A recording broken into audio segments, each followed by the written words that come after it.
Fakultas Seni Rupa dan Desain Prodi DKV. Assalamualaikum warahmatullahi wabarakatuh. Halo teman-teman semua, bagaimana kabarnya hari ini? Sehat? Sebelum teman-teman tuh nyampein materi-materi penting untuk hari ini, aku ingin teman-teman ngikutin aku dulu. Kalau aku ngomong anak DKV, teman-teman jawab bekerja di balik layar, berkarya untuk layar. Boleh? Anak DKV bekerja di balik layar, berkarya untuk layar.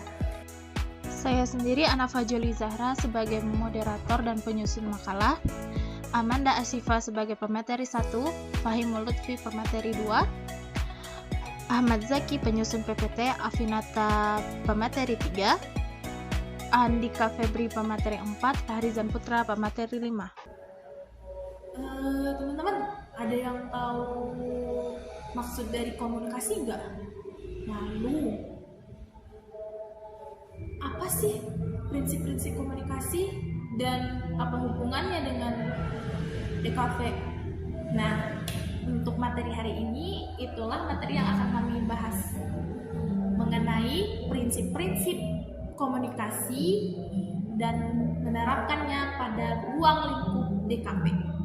Untuk memberi insight tentang materi tersebut, teman-teman saya akan menjelaskan agar teman-teman yang nonton tahu dengan isi dari materi ini. Jadi teman-teman siapin kertas atau catatannya, lalu alat tulisnya agar tidak ketinggalan tentang materi ini. Pertama, kita akan mengetahui dulu apa sih itu komunikasi, lalu apa pula itu DKV. Jadi, pemateri pertama akan dijelasin oleh Amanda dan Fahimul Lutfi. Perkenalkan, nama saya Amanda Syifa. Saya akan menjelaskan tentang latar belakang komunikasi di dalam desain komunikasi visual. Komunikasi adalah proses fundamental yang memungkinkan individu dan kelompok untuk saling bertukar informasi, ide, dan makna. Prosesnya dimulai ketika seorang pengirim mengolah ide menjadi sebuah pesan yang dapat dimengerti, yang kemudian dikirimkan melalui saluran tertentu seperti percakapan tatap muka, teleponan, ataupun media sosial yang menghubungkan satu sama lain. DKV adalah penerapan komunikasi melalui visual. Elemen DKV terdiri dari gambar, huruf, warna, dan tata letak. DKV membangun identitas, informasi, dan promosi. Tujuan DKV untuk menyampaikan pesan visual yang efektif kepada audiens. Desain komunikasi visual adalah ilmu yang mempelajari proses komunikasi melalui ungkapan daya kreatif yang menggunakan media visual untuk mengungkapkan informasi dengan mengolah elemen desain grafis yang terdiri dari gambar, huruf, warna, audio, dan audiovisual kepada audiens. Desain komunikasi visual adalah penerapan prinsip komunikasi dalam bentuk kreatif yang menarik bagi penerima dan memudahkan penyampaian pesan pada audiens. Dalam proses komunikasi itu sendiri, desain komunikasi visual berperan sebagai penghubung yang mengolah desain atau pesan agar lebih menarik, jelas, dan efektif sehingga pesan dapat tersampaikan dengan baik tanpa hambatan, khususnya dalam konteks komunikasi massa atau media modern. Terima kasih kepada Panda dan Lutfi sebab penyampaian mereka, jadi kita tahu nih apa itu komunikasi dan apa itu DKV. Lalu apa yang dimaksud dengan prinsip komunikasi? Itu akan dijelasin oleh Feli. Halo, aku Faye. Di sini aku bakal jelasin mengenai prinsip komunikasi. Prinsip komunikasi merupakan dasar dalam ilmu komunikasi yang harus kita ketahui agar informasi yang kita sampaikan menjadi lebih efektif dan efisien. Tujuannya agar audiens lebih mudah mencerna dan memahami informasi yang kita sampaikan. Dalam dasar komunikasi terdapat 5 prinsip yang harus kita ketahui. Yang pertama adalah keterbukaan, yaitu menyampaikan informasi secara jelas tanpa adanya suatu hal yang kita sembunyikan. Yang kedua adalah konsistensi. Konsistensi ini baik merupakan tindakan verbal ataupun non-verbal. Yang ketiga adalah keselarasan, yaitu menyamakan topik antara pembahasan dengan audiensnya. Yang keempat adalah interaksi, karena komunikasi yang baik memiliki timbal balik. Yang terakhir adalah empati, yaitu menunjukkan rasa perhatian terhadap lawan bicara. yang dimaksud dengan prinsip komunikasi. Lalu apa hubungan komunikasi dengan DKP? Itu akan dibantu dijelasin oleh Febri. Assalamualaikum warahmatullahi wabarakatuh. Hai semuanya, perkenalkan nama saya Andika Febri Pratama Putra. Di sini saya sebagai pemateri 4 yang membahas tentang hubungan komunikasi dengan jurusan saya, yaitu DKP. Pertama-tama, terima kasih kepada Ana Fazoli sebagai moderator yang telah memberi kesempatan untuk saya mempresentasikan materi tentang hubungan komunikasi dalam DKP. Pertama-tama kita akan menjelaskan apa sih itu komunikasi. Komunikasi adalah proses penyampaian informasi, gagasan, atau perasaan dari suatu pihak kepada pihak lain. Menurut Porter dan Samopar menjelaskan bahwa komunikasi adalah proses dinamis yang melibatkan perilaku verbal maupun non-verbal yang dikirim, diterima, dan direspon oleh pihak lain. Dan apa hubungan komunikasi dengan DKP? Hubungan antara komunikasi dan DKP sangat erat, di mana DKP adalah penerapan komunikasi melalui media visual untuk menyampaikan pesan yang secara efektif dan menarik, terutama unik ya guys ya, yang menggunakan elemen-elemen visual seperti gambar, huruf, warna, dan layout. Dan apa sih itu DKP? DKP adalah bidang ilmu yang dirancang untuk memahami berbagai konsep komunikasi sekaligus menyalurkan kreativitas melalui beragam media. Tujuannya adalah menyampaikan pesan dan gagasan secara visual dengan memanfaatkan elemen grafis seperti bentuk, gambar, huruf, warna, serta layout. Dan itu saja yang dapat saya presentasikan tentang komunikasi dalam konteks DKP. Jika Anda ingin bertanya silakan, jika tidak juga nggak apa-apa. Sekian, terima kasih. Assalamualaikum warahmatullahi wabarakatuh. Nah, udah sampai aja nih kita mau masuk ke inti pembahasan yang akan disampaikan oleh Farizan Putra. Tapi sebelum itu, kayaknya teman-teman udah mulai ngantuk ya. Baiklah, saya akan memulai kembali. Kalau saya bilang anak DKP, teman-teman harus jawab apa? Benar, teman-teman harus jawab bekerja di balik layar, berkarya untuk layar. Boleh kita ulang lagi ya? Anak DKP bekerja di balik layar, berkarya untuk layar.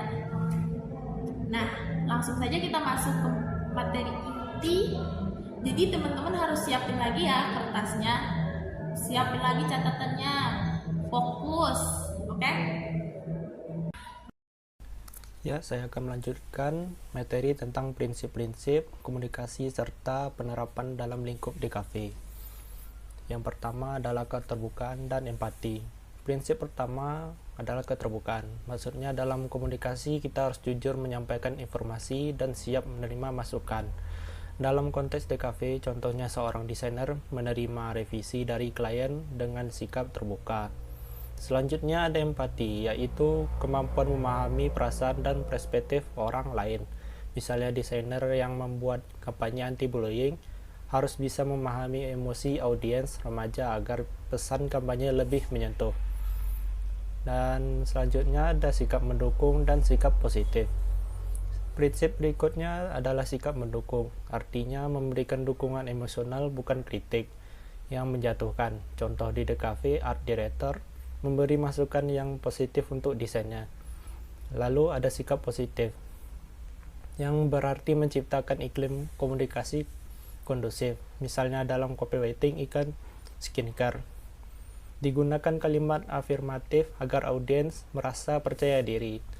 Lalu kesetaraan dan kejelasan. Selanjutnya ada kesetaraan, yaitu membangun hubungan sejajar tanpa dominasi. Contoh di DKV, desainer dan klien berdiskusi sebagai mitra, bukan atasan dan bawahan. Kemudian kejelasan, yaitu pesan yang jelas, spesifik, dan tidak ambigu.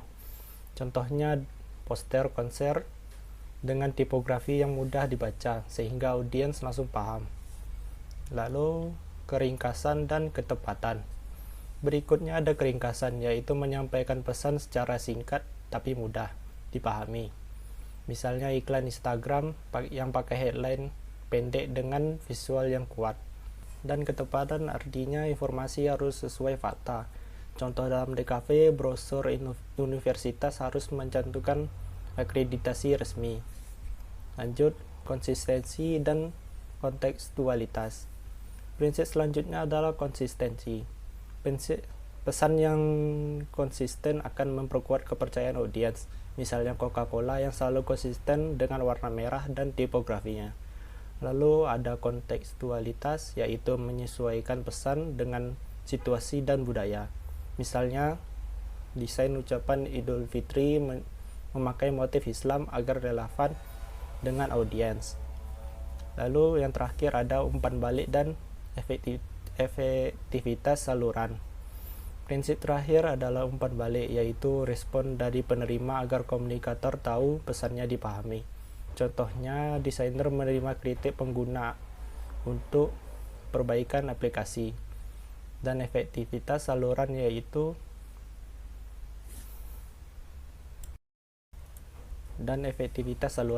yaitu memilih media yang tepat. Misalnya kampanye brand untuk anak muda lebih efektif kalau menggunakan TikTok dibandingkan media lain.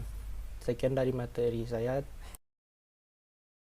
Dari penyampaian tadi dapat disimpulkan bahwa prinsip komunikasi sangat berkaitan erat dengan DKV, dan oleh karena itu kita harus bisa memahami dan mengasah kemampuan ini, bahwa prinsip komunikasi itu sangat penting dalam ilmu DKV.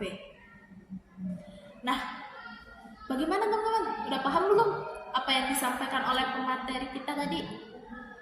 Tenang aja, yang belum paham, teman-teman bisa ngulang lagi video ini sampai paham. Tenang, ini bukan presentasi satu kali aja, teman-teman bisa ngulang terus video ini. Terima kasih atas antusiasnya teman-teman.